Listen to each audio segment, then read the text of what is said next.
Hi, Emily. Feel better. Sorry you're not here with us. Did you check it, Mr. Hudson? No, but I already did a first one and got rid of it. So normally it only happens on the first recording.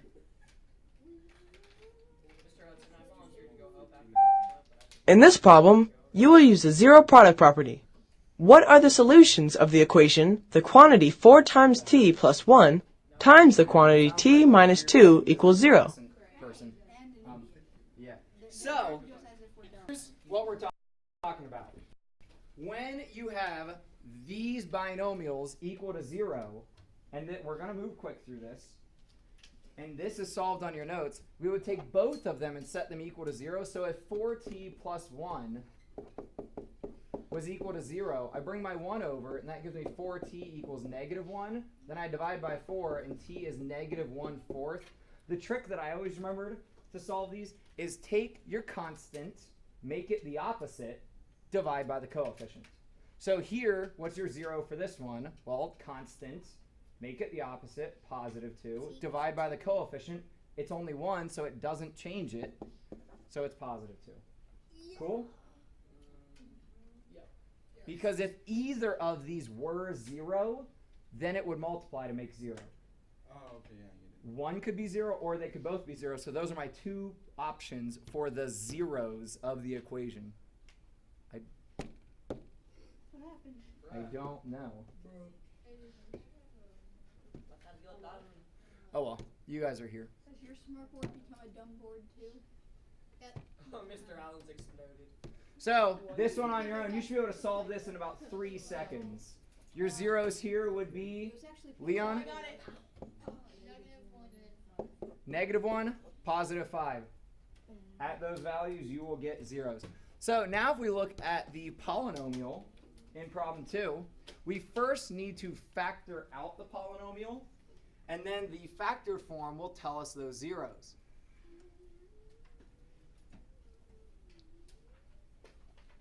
So take your polynomial there, x squared plus 8x minus 15. We want to factor it. How can you 3 and 5? Choice, but I did not give you the options on your paper. So think about factors of 15 that sum to give you 8. Jacob? 3 and 5. Yeah, so we're going to have x plus 3, x plus 5. 8 is positive, so I know these will both be positive. 15 is positive, so we're good. So then my zeros, Jacob. Yep, negative 3 and negative 5. Questions? Is this the whole thing? That's pretty much the gist of it, yeah. Huh?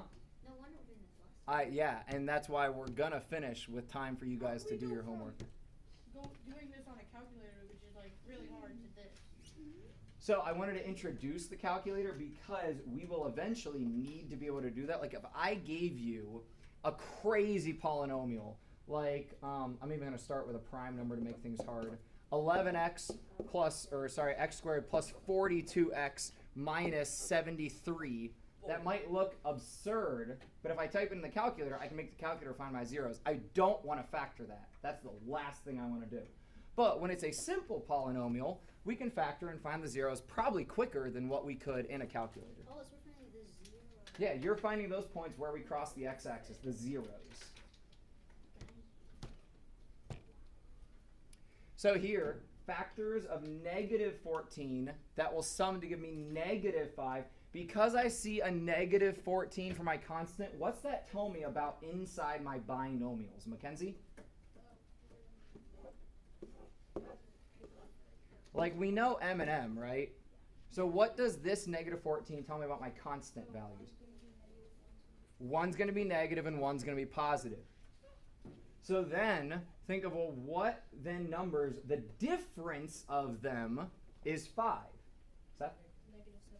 Negative 7 and 2, because I want my larger value to be the negative. So then that makes my zeros here. That makes my zeros here. Sure, Seth, we'll go back to you. 7 or negative 2. And I keep forgetting to write this, but once we factor the binomials, that's still equal to 0. Because my quadratic starts equal to 0, even once I factor it, it is equal to 0. I feel like if you hand us the homework now, we might be able to do it. The first section of it, yeah, you would probably.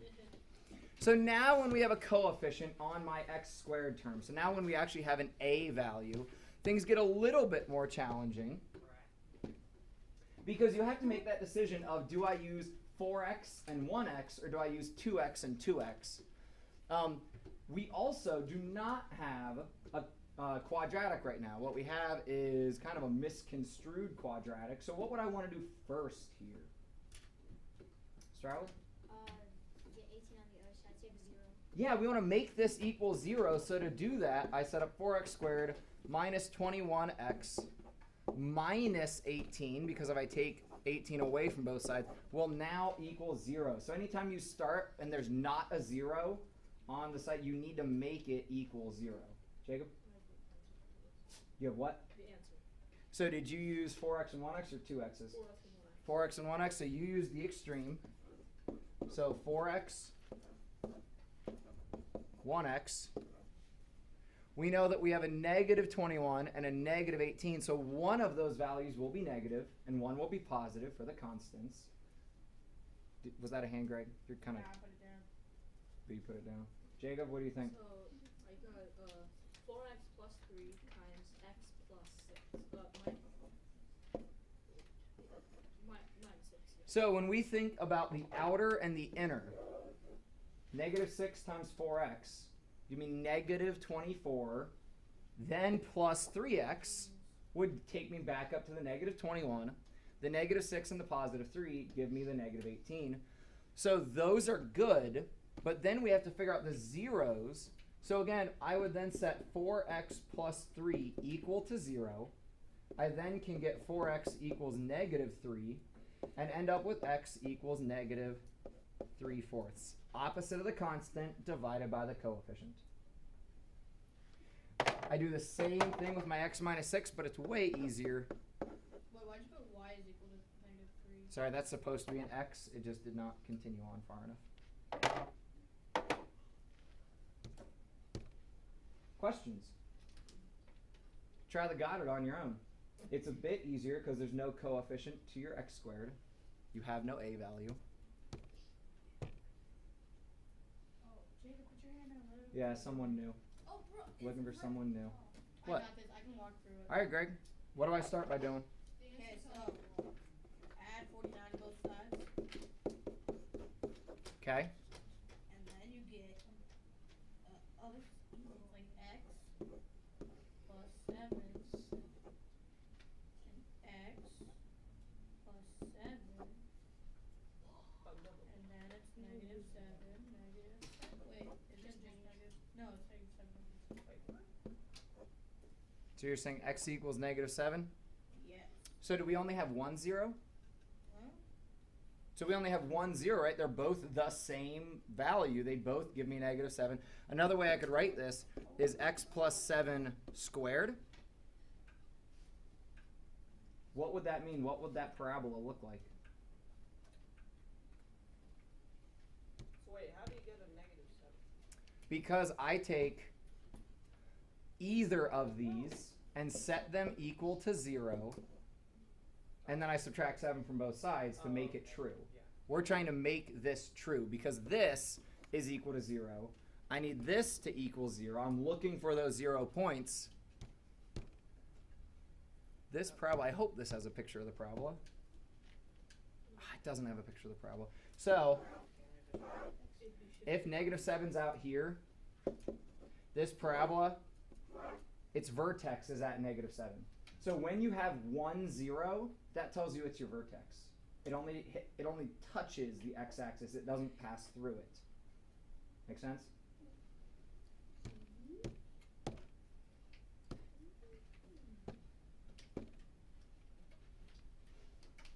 So now we've got some real world problems. We're looking for, you want the frame to be the same width all the way around, and the total area of the frame of the photo to be 315 inches squared. So how do I deal with the area of the frame? If I look at the area of the entire thing, In this problem, well, the entire width would actually be 7. somebody new.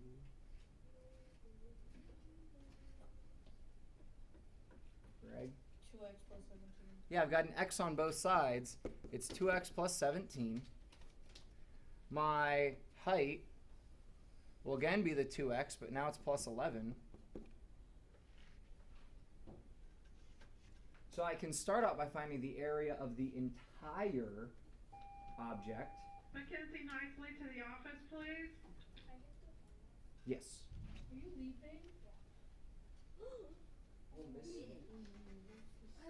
Yeah, there's only 26 problems, and the first whole bank of problems are super fast. So we calculate the area of the entire thing. So 2x plus 17 times 2x plus 11, I need to compute that.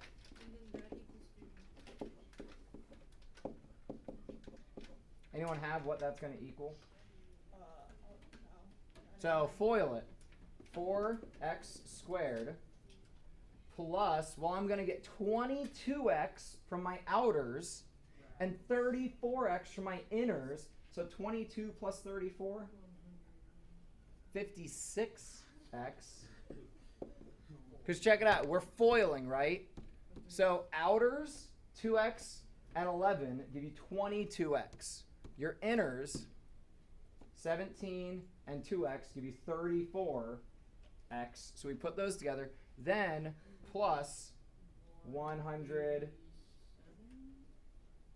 So it'd be 170 if it was just times 10. So it's times 11, so we add another 17. So it is 187. But that's for the whole picture and frame. What do I need to do now, Ben? Wait. Why are we doing it like this? How else would you do it? Oh, never mind. Yeah. Thanks. Ben? You find the area of the picture itself, not Yeah. using the frame, and then you subtract it from it. Yeah, we want to find the area of the picture and take that away. So area of the picture is just 11 times 17, which is 187. So really, we just have 4x squared plus 56x. It says, what should the outer dimensions of the frame be? So we're trying to figure out what will the x be.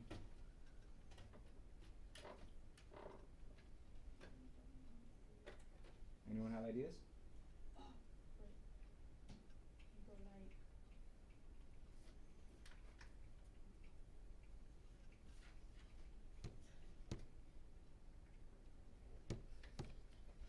Don't.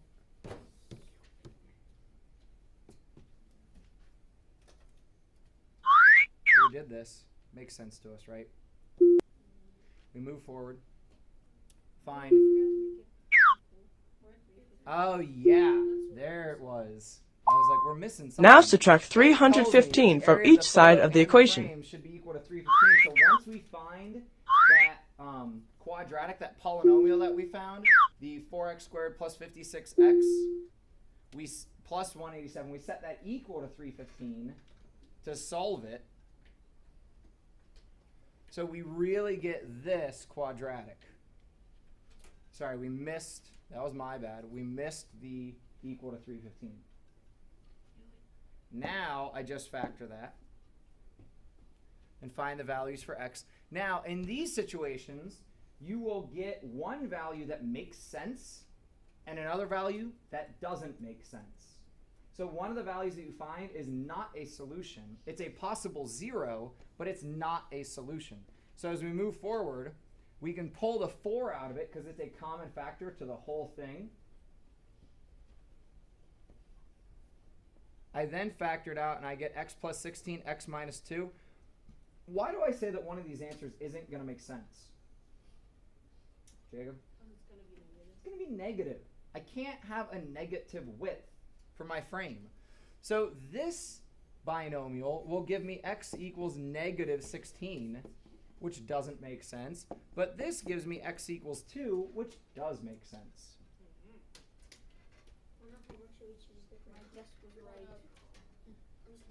Even if it wasn't negative, it still wouldn't make much sense in proportion. Mr. Hudson. Yeah. On our homework, should we do this like just right? Yeah, so like you'll find both and then it'll circle like, okay, that's what it's got to be. Break that. I'm not going to make us do this one, but it'd be the same process, except here it'd be equal to 391. It's up on the TV, man. Well, you're way far away. You're stuck in a chair that. So our solution process here, hey guys, I'm trying to get through this fast. Our solution process here would be the same method. Take your length times your width, figure out that polynomial, set that equal to 391, then make it equal 0, solve that quadratic by factoring out any GCF you can first, and we solve from there. Cool? And I think this is the last thing. So problem 5 is solved out for you.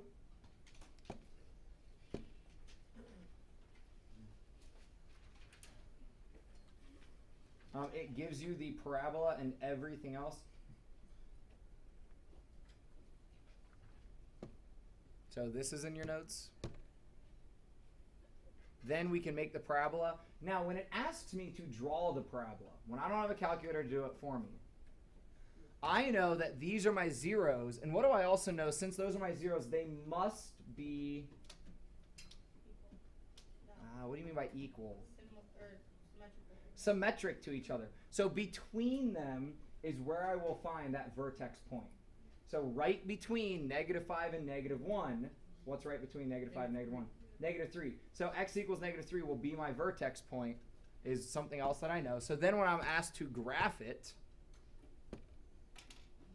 -3 is my axis of symmetry, and I can build my parabola from there.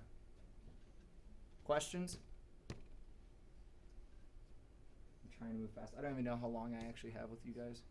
Need to check my schedule. Well, Isn't it the same as always? let's just go to No, we're like 2 minutes shorter. So try this. Find your zeros, which hopefully is not going to be too difficult.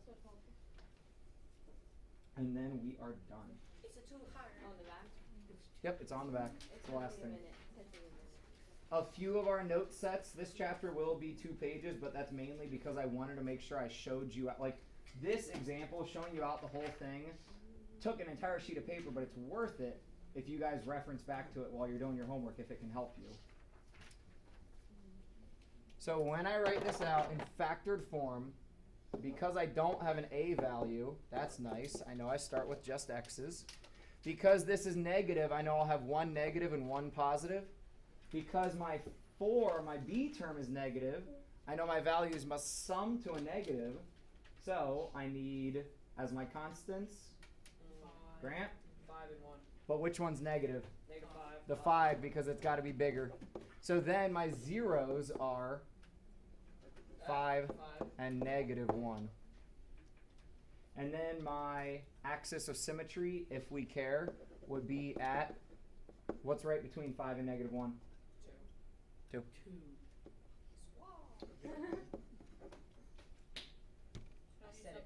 No, why is it first? Why, Yep, and if we sub 2 in for x, that would tell me the y value at that vertex. No, the last class never got that I question. said it before. You missed like half of the notes.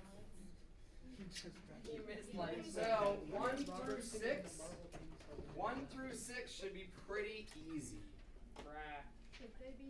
Because all you are doing is writing out what the zeros are. So n equals or a equals or x equals based off what you see. Is it too hard? You missed the picture of my breakfast. We have, I don't know, can you, Ben? No. Man, please listen to music. Noise loud. Holy